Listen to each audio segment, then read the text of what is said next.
Hi అండి. అందరికీ నమస్కారం. Welcome to my channel. ఈ వీడియోలో పెన్షనర్లకు కేంద్రం సూపర్ గుడ్ న్యూస్.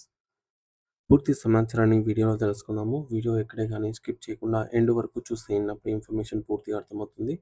అలాగే వీడియో చూస్తున్న ప్రతి ఒక్కరు వీడియోకి లైక్ చేయండి, షేర్ చేయండి.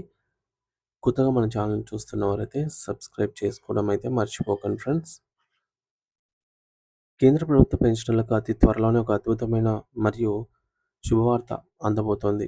కేంద్ర ప్రభుత్వం ప్రతిష్టాత్మకంగా తీసుకురాబోతున్న ఎయిత్ పే కమిషన్ లక్షలాది మంది విశ్రాంత ఉద్యోగుల జీవితాల్లో కొత్త వెలుగులను, గొప్ప ఆర్థిక ఉత్సాహాన్ని అయితే నింపబోతోంది అనటంలో ఎటువంటి సందేహం లేదు. ఫ్రెండ్స్, ఇప్పటికే కేవలం కాగితాలకే పరిమితమైన ఈ యొక్క చర్చలు ఇప్పుడు ఆచరణలోకి వచ్చే సమయం అయితే ఆసన్నమైంది. ఈ కొత్త వేతన సంఘం అమల్లోకి వస్తే కనిష్ట పెన్షన్ ఎవరు ఊహించలేని విధంగా ఏకంగా రూ. 25,000 వరకు మార్కును దాటిపోనుంది. ఇది సామాన్య పెన్షన్ల జీవన ప్రమాణాలను పూర్తిగా మార్చివేసే ఒక విప్లవాత్మకమైన మార్పుగా మనం చెప్పుకోవచ్చు. ప్రస్తుతం అందుబాటులో ఉన్నటువంటి వివిధ నివేదికలు మరియు విశ్లేషణ ప్రకారంగా 8వ పే కమిషన్ అమల్లో పెన్షన్ల నిర్మాణంలో ఇప్పటికీ ఒక భారీ మార్పులు చోటు చేసుకోబోతున్నాయని ఇవి పెన్షనర్లందరికీ తీపి కబురును అందించనున్నాయి. ముఖ్యంగా ఈసారి పెన్షనర్లకు ఒక గొప్ప వరంగా అయితే మారబోతున్న అంశం ఏమిటంటే ఫిట్మెంట్ ఫ్యాక్టర్. సాధారణంగా వేతన సంఘం సిఫార్సుల ప్రకారం పెన్షన్ పెంచేటప్పుడు ఈ యొక్క ఫిట్మెంట్ ఫ్యాక్టరీ అత్యంత కీలక పాత్రను పోషిస్తుంది. గతంలో అంటే 7వ వేతన సంఘం కాలంలో ఈ యొక్క ఫ్యాక్టర్ అనేది 2.57గా ఉండేది. దీనివల్ల పెన్షన్లలో కొంత మేరకు పెరుగుదల కనిపించింది. కానీ ఇప్పుడు ప్రభుత్వం ఈ యొక్క ఫ్యాక్టర్‌ను ఏకంగా 2.86కి పెంచే దిశగా తీవ్రంగా ఆలోచిస్తోంది. ఈ మార్పు వల్ల వచ్చే లెక్కలను ఒకసారి పరిశీలిస్తే నిజంగా ఎవరైనా సరే కళ్ళు చెదరాల్సిందే.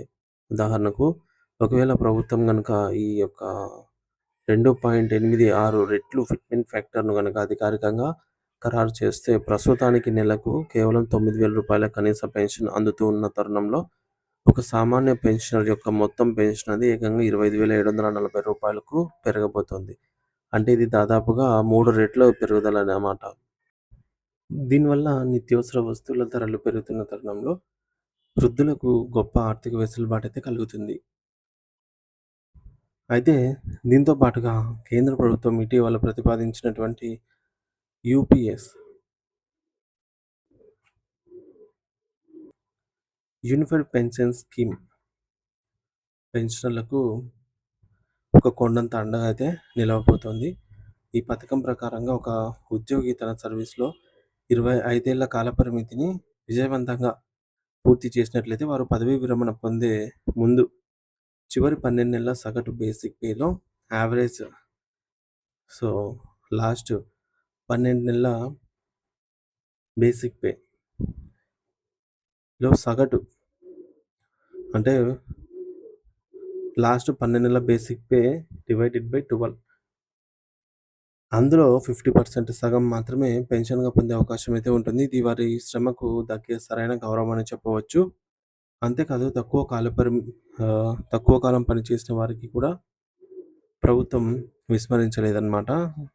తక్కువ కాలం పనిచేసిన వారిని కనీసం 10 సంవత్సరాల పాటు ప్రభుత్వ సేవలో ఉన్న వారికి నెలకు కనీసం రూ. 10,000 పెన్షన్ గ్యారంటీగా అందించేలాగా నిబంధనలను రూపొందించారు. దీనివల్ల స్వల్పకాలిక ఉద్యోగులకు కూడా వృద్ధాప్యంలో ఎవరిపైన ఆధారపడకుండా బ్రతికే ధైర్యం కలుగుతుంది. ప్రస్తుతం మార్కెట్‌లో నిత్యావసర ధరలు చుక్కలను తాకుతున్నాయి. గ్యాస్ నుండి పప్పు దినుసుల వరకు ప్రతిదీ కూడా ఖరీదైనదిగా అయితే మారింది.